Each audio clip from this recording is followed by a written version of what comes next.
وَلَقَدْ يَسَّرْنَا الْقُرْآنَ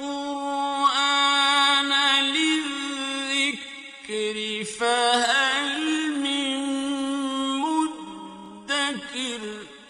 اور ہم نے قرآن کو سمجھنے کے لیے آسان کر دیا، تو کوئی ہے جو سوچے سمجھے۔ صوت القرآن، قرآن کی آواز۔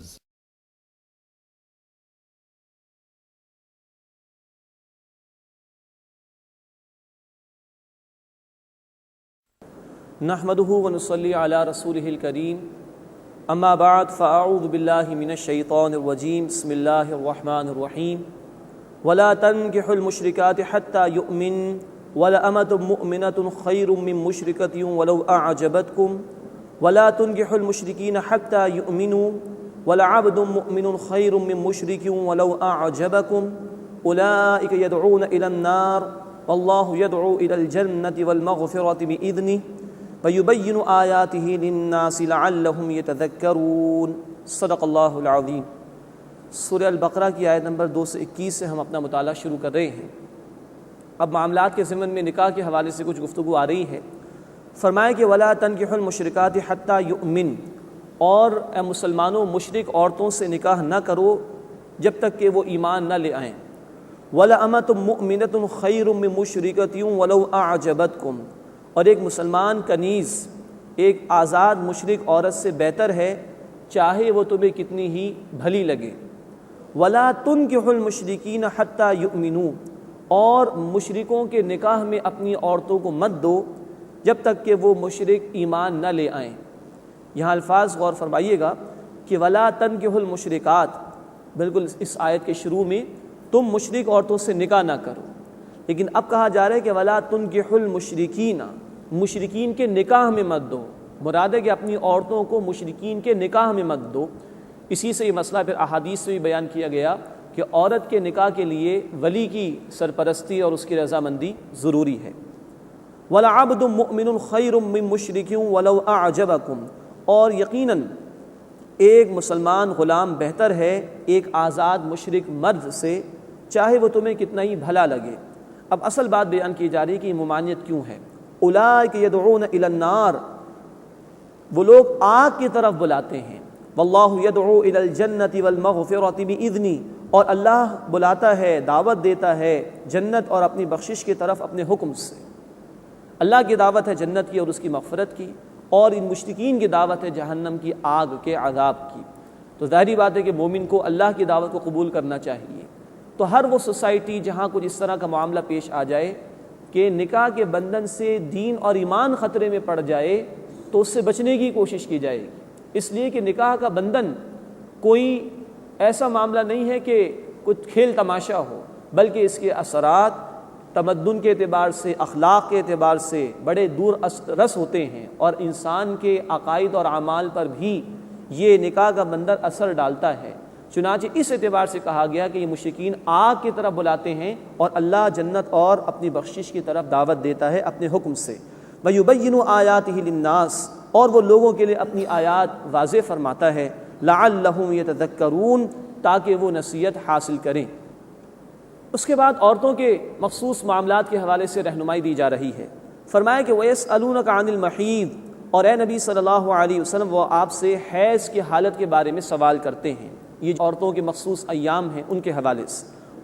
قُلْ هُوَ أَذًى، اے نبی صلی اللہ علیہ وسلم فرما دیجئے کہ یہ تکلیف دہ بات ہے یا ناپاکی کی بات ہے، اور ایک اور ترجمانے کی گئی یہ بیماری ہے ایک عورتوں کی۔ فَاعْتَزِلُوا النِّسَاءَ فِي الْمَحِيضِ، بس تم عورتوں سے یعنی اپنی بیویوں سے حالت حیض میں علیحدہ رہو۔ اب نوٹ فرمائی کہ ہمارے دین نے بڑی بنیادی اور متوازن اور خوبصورت تعلیم عطا فرمائی ہے۔ بقیہ مذاہب میں، بقیہ معاشروں میں ان ایام میں عورتوں کو بالکل اچھوت بنا دیا جاتا ہے، خاص طور پر یہودیت میں اور ہندو مت میں یہ تصورات آج بھی موجود ہیں۔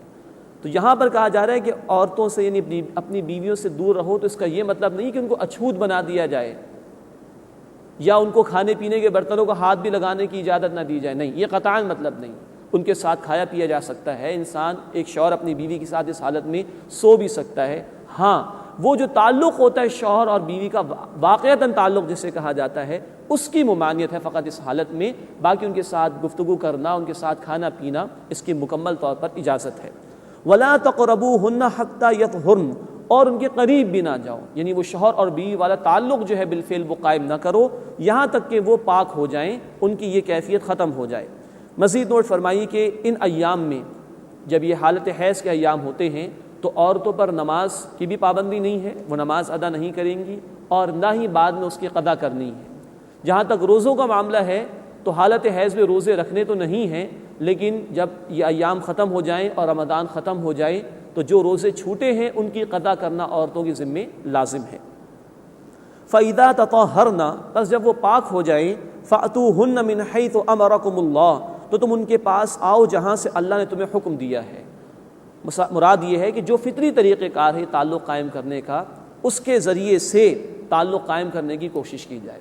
اس میں بھی یہ بات واضح رہنی چاہیے کہ ہر اعتبار سے شوہر اپنی بیوی سے لذت حاصل کر سکتا ہے، لیکن جس کو کہا جاتا ہے کہ اولاد کے لیے محنت اور کوشش کرنا، وہ جو تعلق ہے وہ سامنے ہی کی جانب سے ہے، اور اللہ کے رسول علیہ الصلاۃ والسلام نے فرمایا کہ جو پیچھے کی جانب سے تعلق قائم کرتا ہے وہ گویا اس شریعت کا انکار کرتا ہے جو میں لے کر آیا ہوں۔ یہ ابو داؤد شریف میں اللہ کے رسول صلی اللہ علیہ وسلم کی حدیث ہے، اور اس کی بنیاد پر یہ عمل کہ پشت کی جانب سے یہ تعلق قائم کیا جائے حرام ہے ہمارے دین میں۔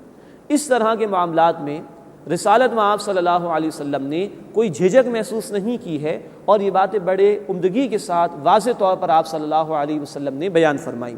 تو فَأْتُوهُنَّ مِنْ حَيْثُ أَمَرَكُمُ اللَّهُ، اور ان کے پاس آؤ اس مقام سے جہاں سے اللہ نے تمہیں حکم دیا ہے۔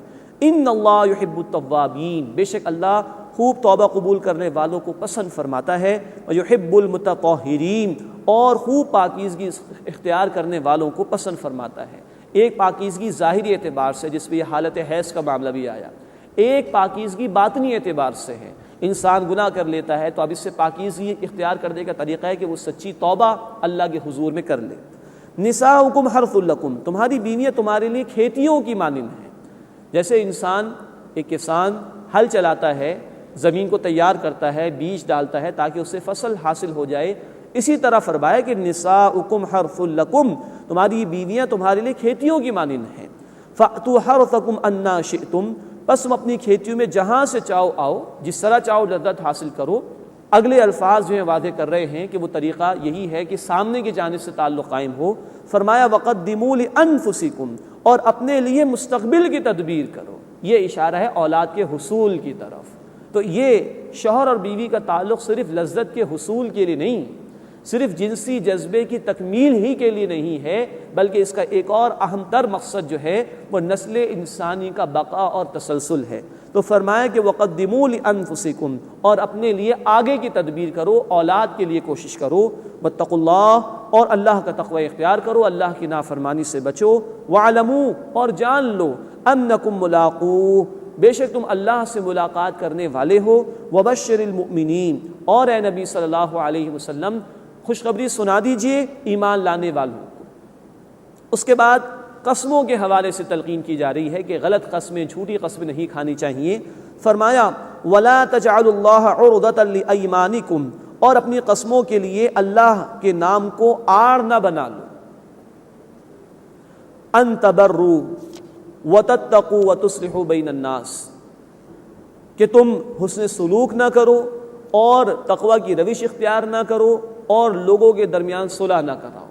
ایسی قسم نہ کھا لو کہ میں نے تو بڑی کوشش کی ان دونوں کو صلح کرانے کی، انہوں نے تو پلٹ کے الٹے سیدھے مجھے جوابات دے دیے، میں آئندہ میں قسم کھاتا ہوں میں کسی کے درمیان صلح نہیں کراؤں گا۔ نہیں، ایسی قسم کھانے کی اجازت نہیں۔ یا میں نے فلاں کی اتنی مدد کی، فلاں کے ساتھ اتنا اچھا سلوک کیا، اس نے میرے ساتھ برائی کی، اب اللہ کی قسم میں آئندہ اس کے ساتھ اچھا سلوک نہیں کروں گا۔ نہیں، اللہ کے نام کو آڑ نہ بناؤ کہ اس طرح کی قسمیں کھا لو کہ اس سے سلوک نہیں کرو گے اور تقوی کی روش اختیار نہیں کرو گے اور لوگوں کے درمیان صلح نہیں کراؤ گے۔ ایسی قسمیں کھانے کی اجازت نہیں ہے۔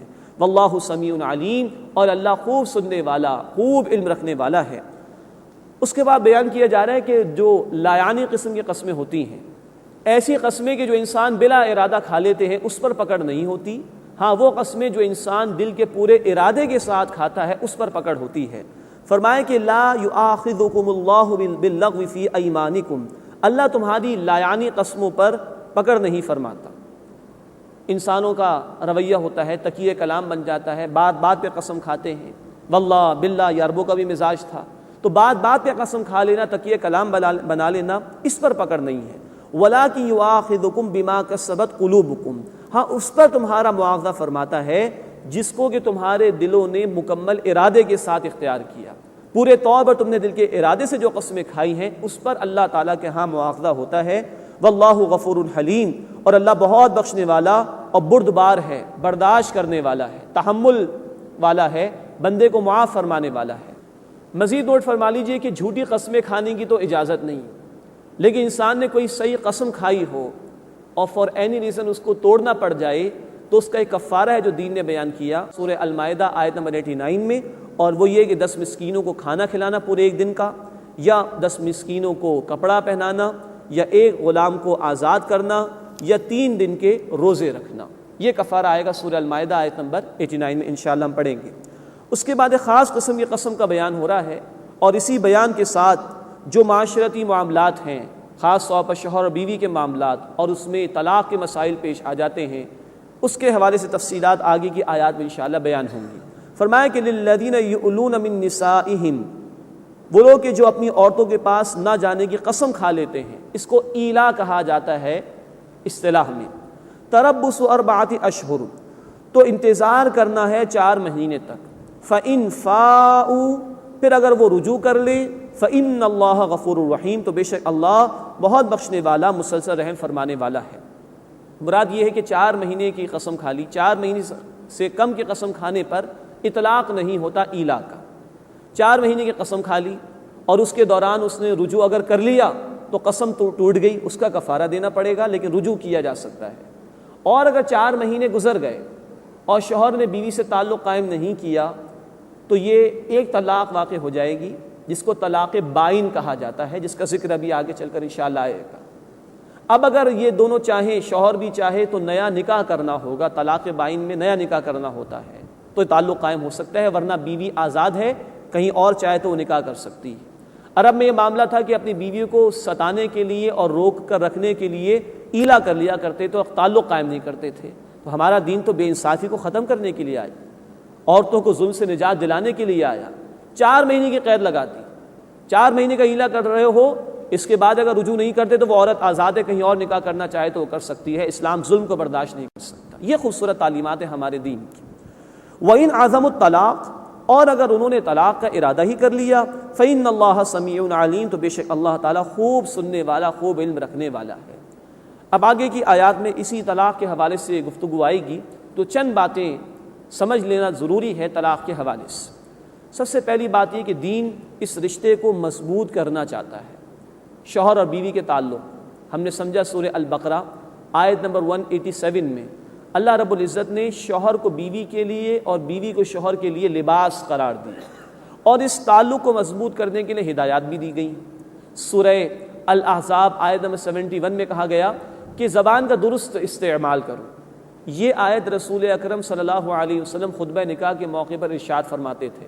تو زبان کے صحیح استعمال کی تلقین شوہر کے لیے بھی اور بیوی کے لیے بھی، کیونکہ جھگڑوں کا آغاز زبان کے غلط استعمال سے ہی ہوتا ہے۔ پھر یہ بتایا گیا سورہ النساء کی آیت نمبر 19 میں شوہروں کو کہا گیا کہ اپنی بیویوں کے ساتھ حسن سلوک کریں۔ پھر بتایا کہ اگر کسی شوہر کو اپنی بیوی کی طرف سے کوئی اندیشہ ہے تو اس کے کچھ لیولز بتائے گئے سورہ النساء آیت نمبر 34 اور 35 میں، کہ معاملے کو گھر ہی میں سالو کرنے کی کوشش کریں، اور اگر اس کی صورت نہیں بنتی تو ایک حکم یعنی انصاف کرنے والا، فیصلہ کرنے والا شوہر کے خاندان سے لیا جائے، ایک بیوی کے خاندان سے لیا جائے، اور معاملے کو سلجھانے کی کوشش کی جائے۔ کبھی عورت محسوس کرے کہ اس کے شوہر میں رغبت نہیں اس کے لیے، تو وہ عورت چاہے تو اپنے کچھ حقوق کم کر دے تاکہ شوہر کی توجہ اس کی طرف بڑھ جائے۔ یہ تفصیل آئی سورہ النساء آیت نمبر 128 میں۔ اس سب کے بعد بھی اگر زندگی کی گاڑی نہیں چل رہی تو سورہ النساء کی آیت نمبر 130 میں کہا گیا کہ علیحدگی کی اجازت ہے، اللہ ہر ایک کا حامی و ناصر ہے، اللہ کوئی نیا راستہ دونوں کے لیے پیدا فرما دے گا۔ تو پہلے تو دین نے چاہا کہ یہ معاملہ انٹیکٹ رہے، اس کے لیے ہدایات دی تھی، اور آخری لاسٹ ریزورٹ کے طور پر طلاق کو جائز قرار دیا گیا لیکن نوٹ کیجئے کہ اللہ کے رسول علیہ السلام کا یہ فرمان ہے کہ حلال چیزوں میں سب سے زیادہ ناپسندیدہ ترین شے یہ طلاق ہے۔ تو یہ توازن ہے ہمارے دین کی تعلیمات میں۔ ہندوؤں کے ہاں، یہودیوں کے ہاں طلاق کی بالکل ممانعت ہے، عیسائیوں کے ہاں جو کیتھولک فرقہ ہے اس کے بھی تقریباً ممانعت ہی ہے، اور جو پروٹسٹنٹس ہیں ان کے ہاں تو لازم ہے کہ بیوی پر بدکاری ثابت کرے تب طلاق دے سکتے ہیں۔ ہمارے دین نے پہلے تو اس نظام کو، گھر کے نظام کو انٹیکٹ رکھنے کے لیے ہدایات دی، اس کے بعد یہ کہ اگر دینا چاہو تو جائز ہے، اس کا بھی طریقہ شریعت نے بتایا۔ اللہ کے رسول علیہ السلام کی حدیث ہے کہ ایک ساتھ ہی تمام 3 طلاقیں نہیں دینی چاہیے، بلکہ پاکیزگی کے پیریڈ میں 1 طلاق دینی چاہیے، اور اس سے بھی وہ مسئلہ حل ہو سکتا ہے کہ جو علیحدگی کی بات ہے، 1 طلاق دے دی گئی، عدت مکمل ہو گئی، عورت کہیں اور نکاح کرنا چاہے کر سکتی، معاملہ ختم۔ لیکن یہ کہ پہلی طلاق، پھر دوسرے طہر میں دوسری طلاق، اور پھر تیسرے طہر یعنی پاکیزگی میں تیسری طلاق، تاکہ سوچنے سمجھنے کا موقع باقی رہے، یہ ہے جو اللہ کے رسول علیہ السلام نے سنت طریقہ ہمیں بیان فرمایا۔ تو یہ تو چند امور اس نظام کو انٹیکٹ رکھنے کے اعتبار سے، اور طلاق بہرحال یہ کہ جائز ہے لیکن ناپسندیدہ ترین چیز ہے حلال کاموں میں، یہ شریعت نے بیان کیا۔ اس کے بعد نوٹ فرمائیے کہ طلاق کے حوالے سے عدت کا بیان بھی اس مقام پر آ رہا ہے کہ اس کی عدت جو ہے وہ 3 حیض یا 3 قمری مہینے ہیں، یا اگر کوئی عورت حاملہ ہو تو بچے کی پیدائش کے ساتھ ہی اس کی عدت مکمل ہو جائے گی۔ 1 طلاق دی ہے یا 2 طلاق دے دی تو رجوع کا امکان رہتا ہے۔ عدت کے اندر اگر شوہر رجوع کر لے تو اس کو طلاق رجعی کہا جاتا ہے، یہ 2 کی حد تک ہے۔ اگر طلاق دے دی اور عدت کے اندر رجوع نہیں کیا، عدت مکمل ہو گئی، تو اب یہ طلاق بائن ہے، جس کا اشارہ ایلا کی صورت میں بھی آیا تھا۔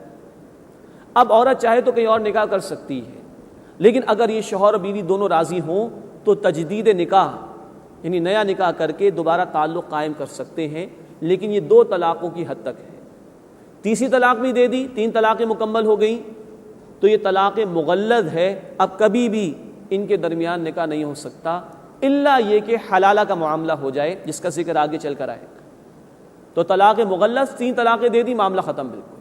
اور ایک شوہر کے پاس پوری زندگی میں ایک بیوی کے حوالے سے صرف 3 ہی طلاق کا حق ہے، سوچ سمجھ کر استعمال کرنا چاہیے۔ حلالہ یہ ہے کہ ایک شخص نے اپنی بیوی کو 3 طلاقیں دے دی، اب اس بیوی کا کہیں اور نکاح ہو گیا، اور نیچرلی اس شوہر نے، دوسرے شوہر نے اس پہلی بیوی کو طلاق دے دی، یا بہرحال اس کا انتقال ہو گیا، اور اب یہ پہلا شوہر اور یہ بیوی اگر رضامند ہوں تو نکاح ہو سکتا ہے۔ لیکن جو حلالہ ہمارے معاشرے میں اب ہوتا ہے، پری پلانڈ ہوتا ہے، منصوبہ بندی کے ساتھ ہوتا ہے، یہ حرام ہے، اور اللہ کے رسول صلی اللہ علیہ وسلم نے ایسے پلانڈ حلالہ پر لعنت فرمائی ہے، جامع ترمذی کی حدیث میں الفاظ موجود ہیں۔ اس کے علاوہ یہ بھی سمجھنے کی ضرورت ہے کہ ایک ایک کر کے طلاق دینا، یہی اللہ کے رسول علیہ السلام نے ہمیں طریقہ بیان کیا، یہ طلاق احسن ہے، اور ایک ہی وقت میں تمام طلاقیں دے دینا، اس کو طلاق بدعات کہا گیا، اور اس پر حضرت عمر رضی اللہ تعالی عنہ نے کوڑے بھی لگائے ہیں۔ ایک مسئلہ ہمارے ہاں اختلافی ہے کہ ایک وقت میں اگر 3 طلاقیں دے دی جائیں تو وہ 3 ہی واقع ہوں گی یا ایک سمجھی جائیں گی۔ اللہ کے رسول صلی اللہ علیہ وسلم کے دور میں تو یہ رہا کہ آپ نے پوچھا دینے والے سے، اور 3 کا بھی فیصلہ کیا اور 1 کا بھی فیصلہ کیا، لیکن حضرت عمر رضی اللہ تعالی عنہ کے دور میں یہ قانون پاس ہو گیا کہ ایک وقت میں کوئی شخص اگر 3 طلاقیں دے گا تو 3 ہی کا نفاذ ہوگا، 3 ہی مانی جائیں گی، اور وہ کوڑے بھی لگواتے تھے تاکہ لوگوں کو تنبیہ ہو جائے۔ اس لیے ائمہ 4 امام مالک، امام شافعی، امام حنبل، امام ابو حنیفہ رحمۃ اللہ علیہ مجمعین، ان چاروں کی رائے تو یہی ہے کہ ایک وقت میں 3 طلاق اگر دے دی گئیں تو 3 ہی شمار ہوں گی۔ ایک ہمارے گروہ ہے اہل حدیث حضرات کا، سلفی المسلک جنہیں کہا جاتا ہے، ان کی رائے امام ابن تیمیہ رحمۃ اللہ علیہ کی رائے کے مطابق ہے کہ نہیں، ایک وقت میں 3 طلاقیں اگر دی جائیں تو وہ 1 ہی شمار ہوگی۔ تو یہ ایک اختلافی مسئلہ ہے، ہمیں اپنے مسلک کے اعتبار سے جن علماء پر ہمیں اعتبار ہو انہی سے مسئلہ معلوم کر کے عمل کرنا چاہیے۔ اللہ ہمیں دین کی سمجھ عطا فرمائے اور اس کے تقاضوں پر عمل کی توفیق دے۔ طلاق دینا مرد کا اختیار ہے، ہاں عورت خلا لے سکتی ہے، یہ بیلنس کر دیا شریعت نے۔ طلاق دینے کا حق مرد کے لیے ہے، عورت اگر چاہے تو خلا کا مقدمہ دائر کر کے اپنے شوہر سے نجات حاصل کر سکتی ہے۔ یوں شریعت نے خلا کا آپشن دے کے عورت کو اس معاملے کو بیلنس کیا ہے۔ اس تمہیدی گفتگو کے بعد اب آئیے ہم ان آیات کا مطالعہ کریں کہ جس میں خاندانی نظام کے حوالے سے ہدایات آ رہی ہیں۔ ایک اور بات نوٹ فرمائیے چلتے چلتے کہ قرآن حکیم میں اجتماعی معاملات کے حوالے سے رہنمائیاں دی گئی ہیں، ہدایات عطا فرمائی گئی ہیں، سیاسی نظام کے حوالے سے اصول دیے گئے ہیں، صرف معاشی نظام کے حوالے سے بھی چند اصولی باتیں بیان کی گئی ہیں۔ سب سے زیادہ تفصیلی ہدایات خاندانی نظام کے حوالے سے اور معاشرتی نظام کے حوالے سے، اس لیے کہ گھر جتنا مضبوط ہوگا سوسائٹی اتنی مضبوط ہوگی۔ اب آپ نوٹ کیجئے تقریباً 4 رکوع ہم پڑھیں گے جس میں اسی خاندانی ہدایات کے ضمن میں ہدایات اللہ رب العزت نے ہمیں عطا فرمائی ہیں۔ اب ہم دیکھیں گے کہ 4 رکوع مستقلاً خاندانی ہدایات کے بارے میں آ رہے ہیں۔ فرمایا کہ والمطلقات یتربصن بانفسہن 3 قروء، اور طلاق یافتہ عورتیں اپنے آپ کو روکے رکھیں 3 حیض تک، 3 مرتبہ یہ حیض کا معاملہ پیش آئے، یہ عدت ہے طلاق یافتہ عورت کی۔ ولا يحل لهن ان يكتمن ما خلق الله في ارحامهن، اور ان کے لیے جائز نہیں کہ وہ چھپائیں وہ جو اللہ نے ان کے رحموں میں پیدا کیا ہے۔ اگر کسی بچے کی ولادت ان کے بطن میں یعنی گویا کہ ہو گئی ہے، تخلیق ہو گئی ہے، تو ان کو چھپانا جائز نہیں ہے، اس لیے کہ ہمارے دین میں نسب کا معاملہ بڑا امپورٹنٹ ہے۔ یہ وراثت کے مسائل، یہ تمام کی تمام چیزیں نسب کے ہی حوالے سے طے ہوتی ہیں، تو جائز نہیں ہے کہ جو اللہ نے ان کے رحم میں پیدا کیا اس کو وہ چھپائیں۔ ان کن یؤمن باللہ والیوم الآخر، اگر وہ ایمان رکھتی ہیں اللہ پر اور آخرت کے دن پر، وبعولتہن احق بردہن فی ذلک، اور ان کے خاوند ان کی واپسی کے زیادہ حقدار ہیں اس میں یعنی اس مدت میں، لیکن یہ 2 طلاقوں کی حد تک ہے، 3 ہو گئی تو معاملہ ختم۔ ان ارادوا اصلاحا، اگر وہ بہتری کرنا چاہیں تو مطلب یہ لوٹانا، عورت کو طلاق دینے کے بعد 2 کی حد تک واپس لینا اصلاح کے پیش نظر ہو، زندگی کی گاڑی کو چلانا مقصود ہو، نہ کہ یہ کہ عورت کو ستانا یا اس کو پریشان کرنا مقصود ہو۔ وَلَهُنَّ مِثْلُ الَّذِي عَلَيْهِنَّ بِالْمَعْرُوفِ، اور عورتوں کے لیے ویسے ہی حقوق ہیں جیسے کہ ان پر فرائض ہیں دستور کے مطابق۔ دیکھیے اللہ تعالیٰ نے فطرتاً مرد کو زیادہ قوی بنایا ہے، عورت کو نسبتاً کمزور بنایا ہے، تو عورت پر اتنی ذمہ داری ڈالی گئی ہے جتنا کہ وہ برداشت کر سکتی ہے۔ یہاں کہا جا رہا ہے کہ وَلَهُنَّ مِثْلُ الَّذِي عَلَيْهِنَّ بِالْمَعْرُوفِ، عورتوں کے لیے ویسے ہی حقوق ہیں جیسے کہ ان پر ذمہ داریاں ہیں۔ اس کی ایک مثال یہ ہے کہ وراثت میں آپ نوٹ فرمائیے کہ مرد کا حصہ عورت کے مقابلے میں دوگنا رکھا گیا ہے، اس سے کہ مرد پر ذمہ داری زیادہ ہے، بیوی کی بھی اولاد کی بھی، عورت کا کم رکھا گیا، تو جیسے حقوق ہیں ویسی ہی ذمہ داریاں ان پر رکھی گئی ہیں بالمعروف دستور کے مطابق۔ وَلِلرِّجَالِ عَلَيْهِنَّ دَرَجَةٌ، اور مردوں کو ان پر ایک درجہ برتری حاصل ہے۔ واللہ عزیز حکیم، اور اللہ زبردست حکمت والا ہے۔ یہ برتری سے مراد یہ نہیں کہ معاذ اللہ بیوی کو یا عورت کو ڈیگریڈ کر دیا گیا ہے، نہیں، دنیا کے ہر انسٹیٹیوشن میں ہم دیکھتے ہیں کہ نظام کو برقرار رکھنے اور چلانے کے لیے فائنل اتھارٹی کسی ایک فرد واحد کے پاس ہوتی ہے۔ تمام آرگنائزیشنز میں ڈائریکٹرز بہت زیادہ ہو سکتے ہیں لیکن مینیجنگ ڈائریکٹر وہ ایک ہی ہوتا ہے، منسٹرز کسی گورنمنٹ میں بہت زیادہ ہو سکتے ہیں لیکن پرائم منسٹر وہ ایک ہی ہوتا ہے۔ ایسے ہی گھر کے نظام کو انٹیکٹ رکھنے کے لیے شوہر کو ایک درجہ اوپر رکھا گیا تاکہ گھر کا نظام انٹیکٹ رہے اور اسموتھلی وہ فنکشن کرتا رہے۔ یہ تفصیل مزید آئے گی انشاءاللہ تعالی سورہ النساء آیت نمبر 34 میں بھی، جہاں کہا گیا الرجال قوامون علی النساء، مرد عورتوں پر منتظم ہیں، حاکم ہیں، گھر کا نظام چلانا مردوں کی ذمہ داری ہے، اس لیے ایک درجہ ان کو اوپر رکھا گیا ہے۔ تو فرمایا کہ وَلِلرِّجَالِ عَلَيْهِنَّ دَرَجَةٌ، اور مردوں کا ان پر ایک درجہ برتری کا ہے۔ وَاللَّهُ عَزِيزٌ حَكِيمٌ، اور اللہ زبردست ہے، حکمت والا ہے۔ الطلاق مرتان، طلاق 2 مرتبہ ہی ہے۔ فَإِمْسَاكٌ بِمَعْرُوفٍ أَوْ تَسْرِيحٌ بِإِحْسَانٍ، پھر روک لینا ہے بھلے طریقے پر یا رخصت کر دینا ہے حسن سلوک کرتے ہوئے۔ یہ جیسے کہ عرض کیا گیا کہ 2 طلاق کی حد تک تو رجوع کا امکان ہے، تیسری کے بعد معاملہ ختم ہو جاتا ہے، لیکن یہ رجوع بھی اگر ہو تو بھلے طریقے پر ہو، عورت کو ستانا یا قید کرنا مقصود نہ ہو، ورنہ پھر یہ کہ اس کو عورت کو پھر آزادی دے دی جائے تاکہ وہ کوئی اور نکاح کر لے۔ وَلَا يَحِلُّ لَكُمْ أَن تَأْخُذُوا مِمَّا آتَيْتُمُوهُنَّ شَيْئًا، اور تمہارے لیے جائز نہیں کہ تم نے انہیں جو کچھ دیا ہے اس میں سے کچھ واپس لے لو۔ اب آپ ذرا غور کیجئے، طلاق کا معاملہ کوئی خوشگوار معاملہ تو نہیں ہوتا، لیکن اس کو بھی پائے تکمیل تک پہنچانے کے لیے خوش اسلوبی کے ساتھ معاملہ کرنے کا حکم دیا جا رہا ہے۔ یہ ہے خوبصورتی ہمارے دین کی۔ تو فرمایا کہ اگر طلاق دے دی اور عورت کو کچھ دے دیا تھا اب واپس نہیں لے سکتے، وہ مالک ہو گئی تھی اس چیز کی۔ یہ بڑی کڑوی گولی ہے جو ہضم کرنا بڑا مشکل ہے، لیکن اللہ کا حکم یہی ہے۔ ہاں اس کی ایک صورت ہے، وہ ہے خلا کی صورت میں جس کا ذکر اب آ رہا ہے، الا ان یخافا الا یقیما حدود اللہ، سوائے اس کے کہ دونوں اندیشہ کریں کہ اللہ کی حدود قائم نہیں رکھ سکیں گے۔ فَإِنْ خِفْتُمْ، پھر اگر تم ڈرو، اللہ یقیما حدود اللہ، کہ وہ دونوں اللہ کی حدود قائم نہ رکھ سکیں گے، فلا جناح علیہما، تو ان دونوں پر کوئی گناہ نہیں، فی مفتدت بہ، کہ عورت فدیہ دے کر چھڑا لے۔ یہ اشارہ ہے خلا کی طرف۔ پہلی صورت ہم پڑھ رہے تھے، مرد نے طلاق دے دی، کچھ بھی عورت سے واپس نہیں لے سکتا، لیکن اگر عورت خلا کا مقدمہ دائر کرے عدالت میں یا کسی اتھارٹی کے سامنے، تو عورت کو کچھ فورگو کرنا پڑے گا، کچھ چھوڑنا پڑے گا۔ اگر مرد نے مہر دے دیا تھا تو کچھ وہ واپس کرنا ہوگا یا کچھ مال واپس کرنا ہوگا۔ یہ ہے خلا کی صورت میں کہ عورت کو اپنے حق کو چھوڑنا ہوگا۔ اس صورت میں تو مرد کچھ واپس لے سکتا ہے، ادروائز اگر مرد نے طلاق دی ہے وہ کچھ بھی عورت سے واپس نہیں لے سکتا۔ تلک حدود اللہ، یہ اللہ کی حدود ہیں، فلا تعتدوها، بس ان سے آگے نہ بڑھو، ان کو کراس نہ کرو۔ ومن یتعد حدود اللہ، اور جو اللہ کی حدود سے آگے بڑھتا ہے، فاولئک هم الظالمون، بس یہی لوگ ہیں جو ظالم ہیں۔ اب ان معاملات کی ذرا حساسیت کو نوٹ کیجئے۔ فرمایا کہ اللہ کی حدود ہیں اور ان کو جو پامال کر رہے ہیں، ان احکامات پر جو عمل نہیں کر رہے، وہ بے شک ظالم ہے اللہ تعالیٰ کی نگاہوں میں۔ فَإِن طَلَّقَهَا، اب بات آ رہی ہے تیسری طلاق کے حوالے سے۔ دو کی حد تک رجوع کا امکان ہے، طلاق بائن بھی ہو گئی تو تجدید نکاح ہو سکتا ہے، لیکن دو کی حد تک۔ تیسری طلاق کا معاملہ بیان ہو رہا ہے تو پھر اس کی کوئی صورت نہیں ہے سوائے حلالے کے مسئلے کے جس کا ذکر اس آیت میں آ رہا ہے۔ فَإِن طَلَّقَهَا، بس اگر اس نے مرد نے اس کو طلاق دے دی عورت کو، فَلَا تَحِلُّ لَهُ مِن بَعْدُ، تو جائز نہیں اس کے بعد اس کے لیے، حَتَّى تَنْكِحَ زَوْجًا غَيْرَهُ، یہاں تک کہ وہ بیوی اس کے علاوہ کسی اور خاوند سے نکاح کر لے۔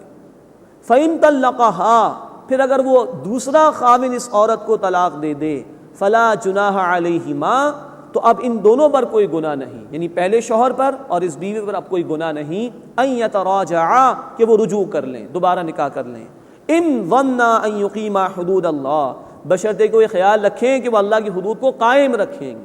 اصل شے یہ ہے، زندگی کی گاڑی بھی صحیح طرح لے کر چلیں گے اللہ تعالیٰ کی تعلیمات کے مطابق۔ یہ شرعی حلالہ ہے جو اتفاقاً ہو جائے، نیچرل وے میں ہو جائے۔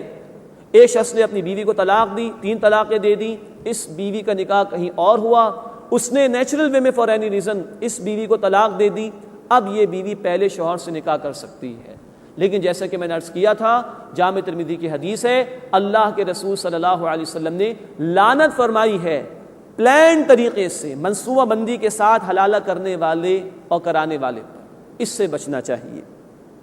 وَتِلْكَ حُدُودُ اللَّهِ، اور یہ اللہ کی حدود ہیں، يُبَيِّنُهَا لِقَوْمٍ يَعْلَمُونَ، وہ ان کے لیے واضح فرماتا ہے جو جاننا چاہیے۔ وَإِذَا طَلَّقْتُمُ النِّسَاءَ، اور جب تم عورتوں کو طلاق دو، فَبَلَغْنَ أَجَلَهُنَّ، پھر وہ اپنی عدت پوری کر لیں، فَأَمْسِكُوهُنَّ بِمَعْرُوفٍ، تو انہیں دستور کے مطابق روکو، أَوْ سَرِّحُوهُنَّ بِمَعْرُوفٍ، یا دستور کے مطابق یعنی عمدگی کے ساتھ رخصت کر دو۔ یہ پھر وہی بات کہ 2 طلاق کی حد تک یہ معاملہ ہوگا۔ وَلَا تُمْسِكُوهُنَّ ضِرَارًا لِتَعْتَدُوا، اور انہیں نقصان پہنچانے کے لیے مت روکو کہ تم زیادتی کرو۔ وَمَن يَفْعَلْ ذَلِكَ، اور جو یہ کرے گا، فَقَدْ ظَلَمَ نَفْسَهُ، بے شک اس نے اپنے اوپر ظلم کیا۔ وَلَا تَتَّخِذُوا آیَاتِ اللَّهِ هُزُوًا، اور اللہ کے احکام کو مذاق نہ بناؤ، یہ شریعت کو کھیل تماشا نہ بناؤ، سیریسلی اللہ کے احکامات کو لو۔ رکھنا ہے اپنی بیوی کو تو بھلے طریقے پر رکھو، ورنہ اس کو چھوڑ دو تاکہ وہ کہیں اور نکاح کر لے۔ وَاذْكُرُوا نِعْمَتَ اللَّهِ عَلَيْكُمْ، اور تم پر جو اللہ کی نعمت ہے اسے یاد رکھو۔ وَمَا أَنزَلَ عَلَيْكُمْ مِنَ الْكِتَابِ وَالْحِكْمَةِ، اور جو اللہ نے تم پر کتاب اور حکمت نازل فرمائی، يَعِظُكُمْ بِهِ، اس سے وہ تمہیں نصیحت فرماتا ہے۔ وَاتَّقُوا اللَّهَ، اور اللہ کا تقوی اختیار کرو۔ اب نوٹ کیجئے، جہاں شریعت کے احکامات آ رہے ہیں، خاص طور پر یہ خاندانی ہدایات کے معاملات میں بار بار تقویٰ کا ذکر، بار بار تقویٰ کا ذکر، کیونکہ کبھی یہ وقت آ جاتا ہے شوہر اور بیوی دونوں کے لیے کوئی بھی نہیں دیکھ رہا تو زبان درازی ہو گئی، حق تلفی ہو گئی۔ نہیں، اللہ دیکھ رہا ہے، اللہ پوچھے گا ان احکامات کے متعلق، تو تقویٰ کا ذکر بار بار۔ یہ تقویٰ یعنی اللہ کی نافرمانی سے بچنے کا جذبہ ہو تو گاڑی زندگی کی صحیح چلے گی، اور یہ خوف دل سے اٹھ جائے کہ اللہ کے حضور جا کر پیشی دینی ہے تو بھی شریعت کے قانون کو بھی لوگ مذاق بنا لیتے ہیں۔ فرمایا واتقوا اللہ، اور اللہ کا تقوی اختیار کرو، اللہ کی نافرمانی سے بچو، وَاعْلَمُوا، اور جان لو، ان اللہ بکل شیء علیم، بے شک اللہ تعالیٰ ہر شے کا علم رکھنے والا ہے۔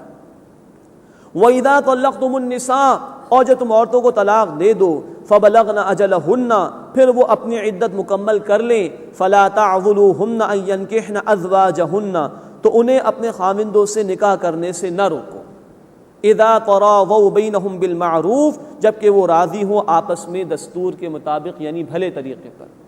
یہ اشارہ اس بات کی طرف ہے کہ ایک شوہر نے اپنی بیوی کو طلاق دے دی اور رجوع نہیں کیا عدت کے دوران، عدت مکمل ہو گئی، اب یہ طلاق بائن ہے، نکاح کر کے رجوع کا امکان موجود ہے، لیکن ممکن ہے کہ جو بیوی ہے اس کا بھائی، اس کے والد، اس کے گھر والے رکاوٹ بنے اس نکاح کے اندر، تو ان کو تلقین کی جا رہی ہے کہ تم رکاوٹ نہ بنو، لیکن وہی بات کہ یہ 2 طلاق کی حد تک تو ہوگا، تو گھر والوں کو کہا جا رہا ہے بیوی کے کہ تم رکاوٹ نہ بنو اس میں۔ اور ایک تشریح یہ بھی اس میں بیان کی گئی ہے کہ شخص نے اپنی بیوی کو طلاق دے دی، 1 یا 2، اور رجوع بھی نہیں کیا، طلاق بائن ہو گئی، اب یہ عورت آزاد ہے کہیں اور نکاح کرنے کے لیے، تو جس شوہر نے اپنی بیوی کو طلاق دی اب وہ رکاوٹ نہ بنے کہ یہ عورت اگر کہیں اور نکاح کرنا چاہتی ہے تو یہ روکنے کی کوشش کرے، یہ رکاوٹ نہ بنے۔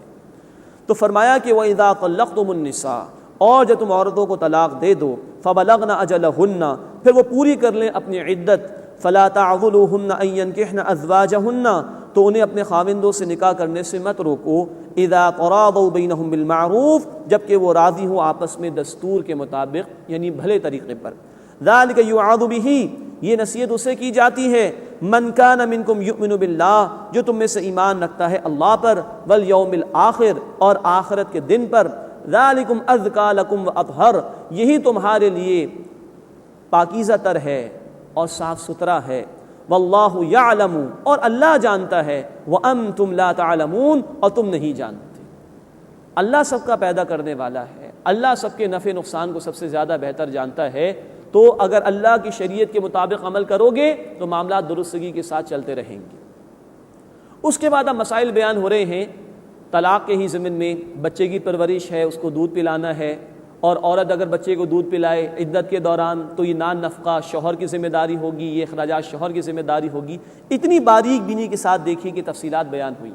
فرمایا کہ والوالدات یرضعن اولادہن حولین کاملین، اور مائیں اپنی اولاد کو پورے 2 سال دودھ پلائیں، یہ تلقین ہے قرآن حکیم کی۔ یہ مدت بہرحال میکسیمم ہے، اس حد تک دودھ پلانے کی کوشش کرنی چاہیے۔ لمن اراد ان یتم الرضاعہ، جو کوئی دودھ پلانے کی مدت مکمل کرنا چاہے، یہ میکسیمم عمر ہے دودھ پلائے جانے کی۔ وعلی المولود لہ رزقہن وکسوتہن، اور ان یعنی ماؤں کا کھانا اور ان کا لباس باپ پر واجب ہے۔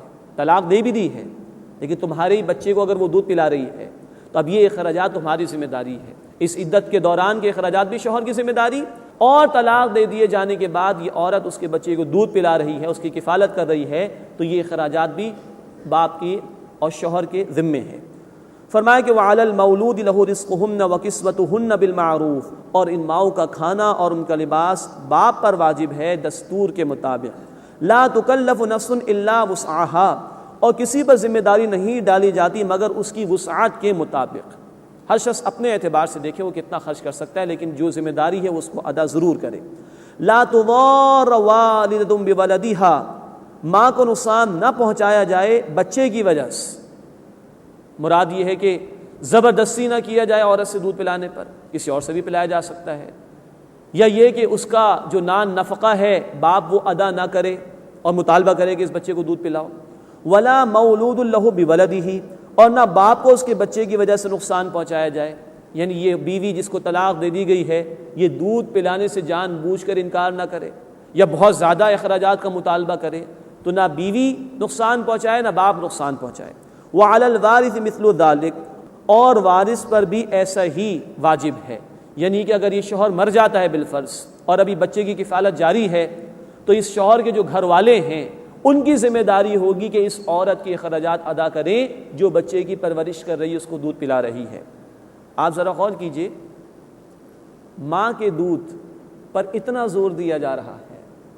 یہ اللہ کی حکمتیں ہیں، اللہ کی باتیں ہیں۔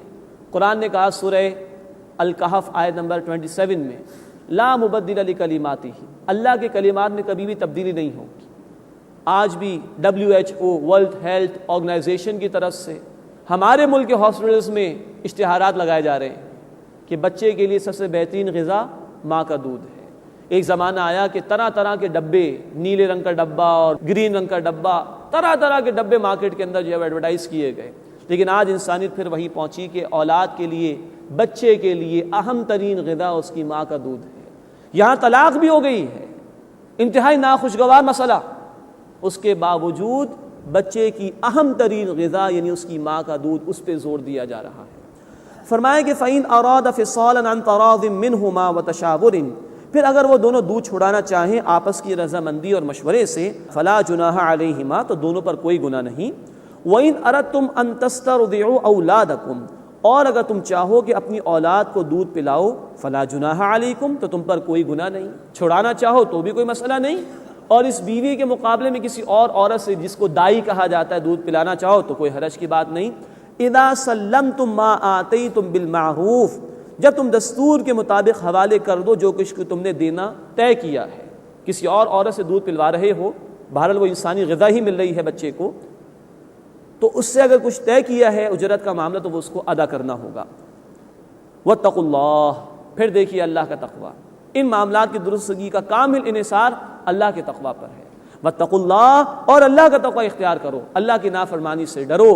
وَاعْلَمُوا، اور جان لو، ان اللہ بما تعملون بصیر، جو کچھ تم کرتے ہو اللہ اسے خوب دیکھنے والا ہے۔ والذین یتوفون منکم، اب بیوہ کی عدت کے حوالے سے گفتگو آ رہی ہے، جس کے شوہر کا انتقال ہو گیا وہ عورت کیا کرے؟ والذین یتوفون منکم، اور تم میں سے جو لوگ وفات پا جائیں، وَيَذَرُونَ أَزْوَاجًا، اور چھوڑ جائیں اپنی بیویاں، يَتَرَبَّصْنَ بِأَنفُسِهِنَّ أَرْبَعَةَ أَشْهُرٍ وَعَشْرًا، وہ بیویاں اپنے آپ کو روکے رکھیں 4 مہینے 10 دن تک، یہ بیوہ کی عدت ہے۔ اور روکنے سے مراد یہ ہے کہ کوئی بناؤ سنگھار نہیں ہوگا، کوئی زیادہ اظہار آزائش اور زیبائش کا معاملہ نہیں ہوگا، تاکہ معلوم ہو کہ ہاں اس عورت پر غم کی کیفیت طاری ہے۔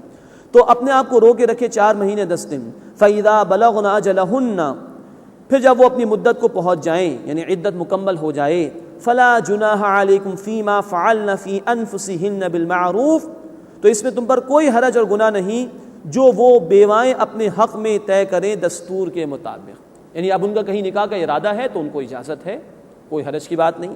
وَاللَّهُ بِمَا تَعْمَلُونَ خَبِيرٌ، اور جو کچھ تم کرتے ہو اللہ اس سے خوب واقف ہے۔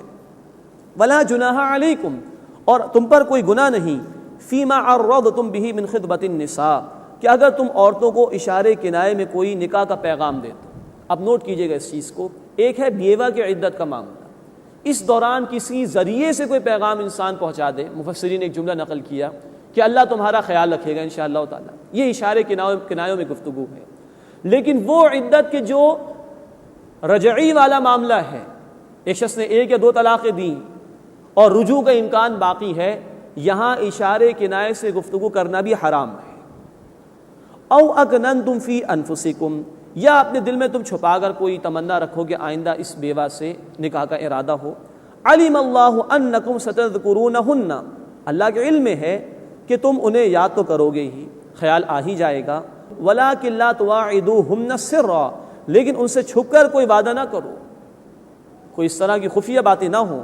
الا ان تقولوا قولا معروفا، الا یہ کہ تم دستور کے مطابق بھلے طریقے پر کوئی بات کرو، اور اس کی بھی حد یہی ہے کہ اشارے کنائے میں کوئی پیغام پہنچا سکتے ہو بس۔ ولا تعزموا عقدۃ النکاح، اور نکاح کی گرہ باندھنے کا ارادہ نہ کرو، حتی یبلغ الکتاب اجلہ، یہاں تک کہ عدت اپنی مدت کو پہنچ جائے، اس وقت تک کوئی نکاح باندھنے کا، نکاح کی گرہ باندھنے کا، نکاح کرنے کا پختہ ارادہ اور اس کا اعلان نہ کرو۔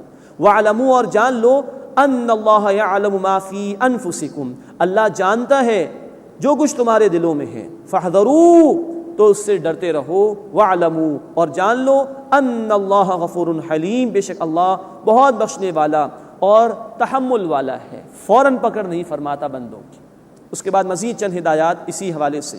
لا جناح علیکم، تم پر کوئی حرج نہیں، کوئی گناہ نہیں، ان طلقتم النساء ما لم تمسوہن، کہ اگر تم عورتوں کو طلاق دے دو جبکہ تم نے انہیں ہاتھ ہی نہ لگایا ہو، رخصتی سے پہلے ہی کوئی طلاق کی نوبت آ گئی، او تفرضوا لہن فریضہ، یا ان کے لیے مہر مقرر نہ کیا ہو، یعنی صورت یہ بیان ہو رہی ہے کہ نہ رخصتی ہوئی نہ کوئی مہر طے ہوا اور طلاق ہو گئی، تو اس میں کچھ دیلا دلانا نہیں سوائے اس کے جو فرمائے کہ ومتعوہن، اور انہیں خرچ دے دو، کچھ نہ کچھ دے کر فارغ کرو، احسن طریقے سے معاملہ ختم کرو۔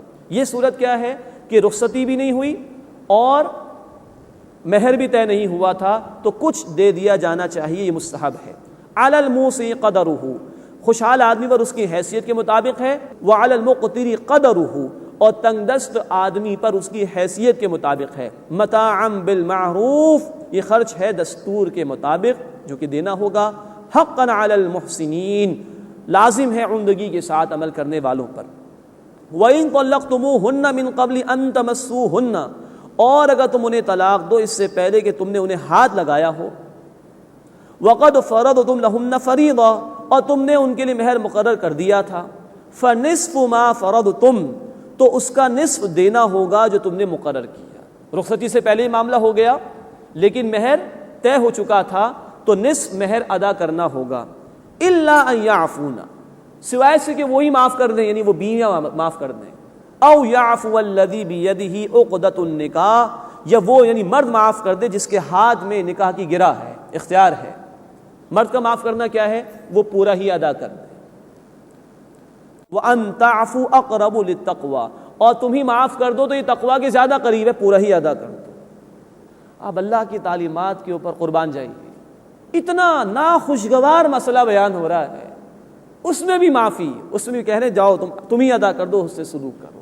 یہ خوبصورتی ہمارے دین کی۔ وَلَا تَنْسَوُا الْفَضْلَ بَيْنَكُمْ، اور باہم احسان کرنا مت بھولو۔ إِنَّ اللَّهَ بِمَا تَعْمَلُونَ بَصِيرٌ، بے شک جو کچھ تم کرتے ہو اللہ اسے خوب دیکھنے والا ہے۔ یہ تو معاملات بیان ہوئے رخصتی سے پہلے کی، رخصتی ہوگی، تعلق قائم ہو گیا، مہر طے ہوا تو پورا ہی ادا کرنا ہوگا۔ ایک صورت یہ ہو سکتی ہے کہ مہر طے نہ ہوا ہو فار اینی ریزن، تو مہر مثل ادا کرنا ہوگا۔ اس عورت کے خاندان کی عورتوں کو دیکھا جائے گا کہ عام طور پر اس عورت کے خاندان میں عورتوں کا مہر کتنا رہا، اتنا مہر ادا کرنا ہوگا۔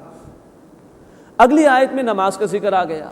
ہم بھی دیکھ رہے کہ کافی عرصے سے یہ خاندانی معاملات کا بیان آ گیا، اور ہوتا بھی یہی ہے کہ انسان جب ان معاملات میں انوالو ہوتا ہے تو اللہ کو بھلا دیتا ہے۔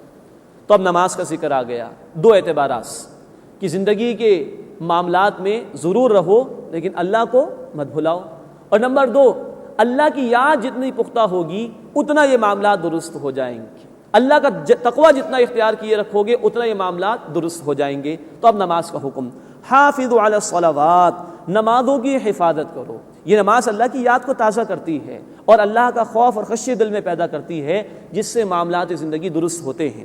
والصلاۃ الوسطیٰ، اور درمیانی نماز کا خیال رکھو۔ مفسرین کی رائے بھی ہے اور جامع ترمذی کی حدیث بھی، عصر کی نماز مراد ہے جو درمیان ہے، دن میں صبح سے لے کے اگر ہم رات تک جائیں تو بڑی تیزی کے ساتھ وہ وقت گزرتا ہے اور نماز بہت آسانی سے ضائع ہو سکتی ہے۔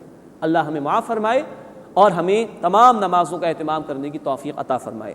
وقوموا للہ قانتین، اور اللہ کے لیے فرما برداری اختیار کر کے کھڑے ہو جاؤ، عاجزی اختیار کرو۔ فَإِنْ خِفْتُمْ فَرِجَالًا أَوْ رُكْبَانًا، پھر اگر تمہیں ڈر ہو تو چلتے چلتے یا سواری ہی کی حالت کے اندر نماز ادا کرو۔ یہ اشارہ ہے کہ کبھی خوف کی کیفیت ہو تو جس طرح بھی بن پڑے انسان نماز ادا کر سکتا ہے، جس طرح بھی چاہے۔ مزید صلاۃ الخوف کا ذکر آئے گا سورہ النساء کی آیت نمبر 101 اور 102 میں انشاءاللہ۔ فَإِذَا أَمِنْتُمْ، پھر جب تم امن پاؤ، خوف کی کیفیت ہے، انتشار کا معاملہ ہے، تو جیسے تیسے بھی نماز ادا کر لو، لیکن جب امن کی حالت ہو جائے فَاذْكُرُوا اللَّهَ، اللہ کو یاد کرو۔ نماز کی ادائیگی کا اہتمام مراد ہے، کما علمکم، جیسے اللہ نے تمہیں سکھایا، ما لم تکونوا تعلمون، جو تم نہیں جانتے تھے۔ اب نوٹ کیجئے، اللہ نے جیسے سکھایا ویسے نماز ادا کرو۔ قرآن میں نماز کا طریقہ نہیں، قیام کا ذکر ہے، رکوع کا ہے، سجود کا ہے، طریقہ بتایا رسول اللہ صلی اللہ علیہ وسلم نے۔ یہ ہے اتھارٹی آف سنت کی دلیل قرآن سے کہ قرآن کے علاوہ بھی اللہ کے رسول صلی اللہ علیہ وسلم پر وحی نازل ہوئی ہے۔ اس کے بعد ایک حکم آ رہا ہے بیواؤں کے حوالے سے، لیکن یہ حکم منسوخ ہو گیا ہے جب میراث کے احکامات آ گئے ہیں سورہ النساء کی آیت نمبر 11 اور 12 میں۔ فرمایا والذین یتوفون منکم، اور جو لوگ تم میں سے وفات پا جائیں، وَيَذَرُونَ أَزْوَاجًا، اور بیویاں چھوڑ جائیں، وَصِيَّةً لِأَزْوَاجِهِمْ مَتَاعًا إِلَى الْحَوْلِ غَيْرَ إِخْرَاجٍ، تو ان کے ذمہ وصیت کرنا ہے اپنی بیویوں کے لیے 1 سال تک نان نفقے کی نکالے بغیر، یعنی وصیت کر جائیں کہ یہ بیویاں گھر میں ہی رہیں گی اور 1 سال تک ان کو نکالا نہیں جائے گا اور ہمارے ترکے میں سے ان کو حصہ دیا جائے گا، نان نفقہ دیا جائے گا۔ فَإِنْ خَرَجْنَا، پھر اگر وہ خود نکل جائیں، فَلَا جُنَاحَ عَلَيْكُمْ، تو تم پر کوئی گناہ نہیں، فِي مَا فَعَلْنَ فِي أَنفُسِهِنَّ مِن مَّعْرُوف، جو وہ اپنے بارے میں دستور کے مطابق طے کریں، وَاللَّهُ عَزِيزٌ حَكِيمٌ، اور اللہ زبردست ہے، حکمت والا ہے۔ لیکن جیسے کہ میں نے عرض کیا، اب تو وصیت کی ضرورت ہی نہیں وارث کے لیے، قرآن نے حصے مقرر کر دیے سورہ النساء آیت نمبر 11 اور 12 میں، تو ان آیات کے آ جانے کے بعد اس آیت کو منسوخ سمجھا جائے گا۔ وَلِلْمُطَلَّقَاتِ مَتَاعٌ بِالْمَعْرُوفِ، اور مطلقہ عورتوں کے لیے دستور کے مطابق ہے کچھ دینا، حقاً علی المتقین، یہ لازم ہے تقوی اختیار کرنے والوں پر، کچھ نہ کچھ دے دلا کر ہی فارغ کرو، کچھ اسلوبی سے معاملے کو مکمل کرو۔